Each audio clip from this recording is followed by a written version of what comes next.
Prince, according to a number of insider rumors and underground rumors, Harry's name has been trending once more, but not for any noble reasons. Something extremely unsettling happened behind the gates of Montecito, and while the palace is eerily silent, what is coming out is enough to leave jaws on the floor. It is said that Harry was discovered unconscious in his California home, and it wasn't a random fainting spell. Rather, it was linked to heavy drug use. What's worse, as her husband was being taken to the hospital, Meghan Markle allegedly fled the scene to party with her inner circle at a secret members-only club. Let that sink in. This is where things get very sticky. David Langdown, Harry's longtime bodyguard, was the one who found him, according to people familiar with the Royal Protection Squad. He is not just some hired muscle lying down. He is a decorated former Scotland Yard officer who has been close to Harry since the early 2000s and even received a medal from the late Queen herself. His job is to literally keep Harry alive, and this time he may have done just that.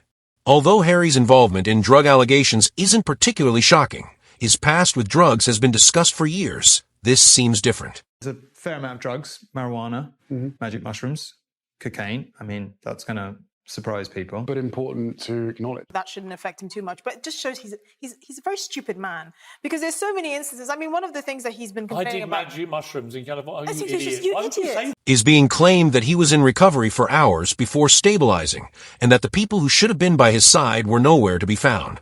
Meghan, instead of staying, allegedly dipped immediately to create an alibi, and that's not just speculation. It's alleged that she was seen laughing it up with friends at an exclusive club that same night, as if nothing had happened. However, this story isn't just about one bad night. There is a dark undercurrent running through it all because if these reports are even partially accurate, Harry has been spiraling for years, and no one with actual power has intervened to help the palace. Even biographers like Penny Jr., who spent decades documenting royal life, have hinted that Harry's substance abuse problems predate Meghan's arrival. Let's go back to the early 2000s, when rumors circulated that Harry was experimenting with alcohol and marijuana. However, insiders claim that this was not just a case of adolescent rebellion. His behavior rapidly escalated, resulting in blackouts of harder substances and some serious panic from royal aides behind the scenes. When he was caught, however, he was not punished.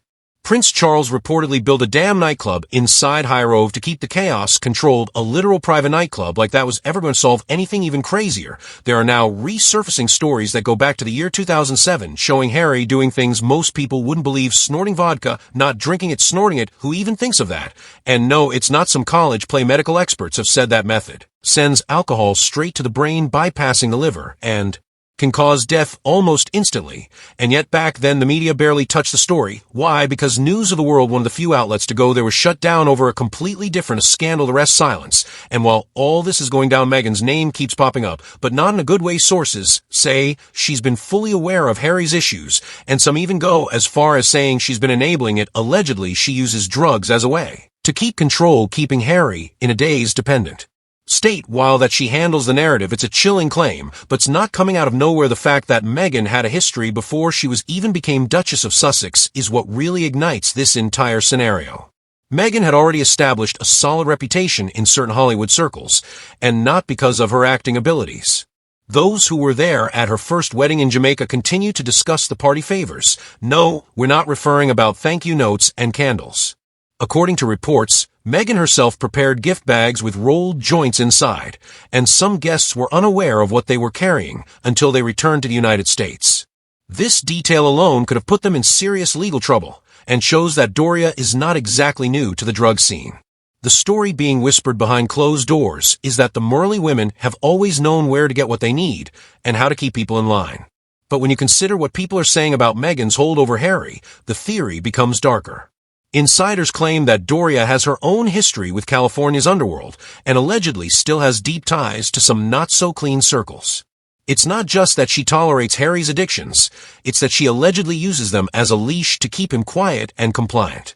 The real shock is how many people around Harry have known about this for years and stayed silent. From castle insiders to veteran royal reporters, everyone seems to have a story about Harry getting out of hand, stories about wild behavior, drug-fueled rants, violent outbursts, and emotional breakdowns behind the scenes. And yet every time it got close to leaking, the story would magically disappear. Royal family PR teams would swoop and slap a charity project or military photo op over it, and Harry would ultimately be back in the public's good graces by Monday. There was even a documented case buried in old tabloid clippings where Harry believed inhaled an entire canister of laughing gas during a hospital visit, the kind of canister that's strictly regulated and only administered by doctors. So how did he get his hands on it? Why was it ignored? These are questions no one in the press seems willing to ask, maybe because they already know the answers and don't want to deal with the fallout. And then there's the military connection. There has been talk that drug tests were either conveniently avoided or fabricated during Harry's time in the army. According to one former palace employee, Harry was flown out of the base right away when a surprise test was announced. Another source claimed that there was an incident involving both cocaine and vodka during that time period, but the palace once again shielded him. Fast forward to the present, and what do we have? A man who is getting more and more addicted while everyone around him acts foolish. Meghan is accused of fabricating alibis. David is the one person who has always been by Harry's side through every chaotic chapter, from the Vegas years to the Montecito mess, and he is the one who called for Harry to get help. However, even with Langdown's intervention, the damage may already be too great because this isn't just a one-time overdose or an isolated mistake. The palace is on red alert, but the press won't say a word unless it's fluff. There's a reason the palace is shaken when a royal goes rogue. It's not just about image, it's about legacy. Harry isn't just a prince who made a few mistakes. He's someone who was born into privilege, shielded from the consequences of his choices for decades, and now stands on the verge of something far darker than a bad headline. It's a pattern, a slow-motion collapse, and everyone involved has blood on their hands, from the enablers to the people who chose to ignore it. If these claims are accurate, we are seeing a guy who is consumed by a lifetime of repressed pain rather than a period of rebellion.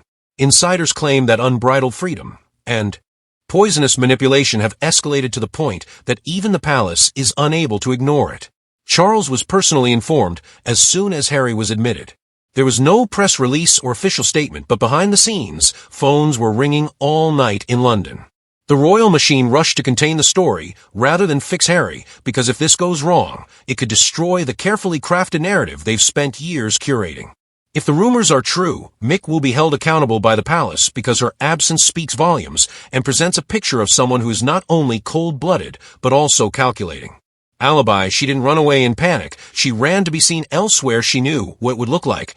And now that Harry's name is circling headlines tied to addiction hospitals and emergency reply, the optics couldn't be worse. The whispers inside court circles have shifted. Once it was Harry who drew the concern, now it's Meghan being openly discussed as the real liability. Her ties, her past, her influence, they're no longer dismissed as tabloid nonsense. Senior officials have reportedly started examining happenings from the past 5 years, looking for They want to know how deep her involvement really goes. Did she supply the drugs? Did she isolate Harry with his family on purpose? Did she build an ecosystem around him that ensured dependence? And where does Doria fit into all of this? She's been quiet in the background, rarely giving interviews or making appearances, but according to certain ones insiders, Doria has a more active role in Meghan's life than people realize if drugs were part of Harry's spiral. There's speculation that Doria may have helped facilitate access. Nothing is proven, but the fact that these questions are even being asked inside royal circles shows how serious this has become. Behind closed doors, lawyers are preparing for a public fallout,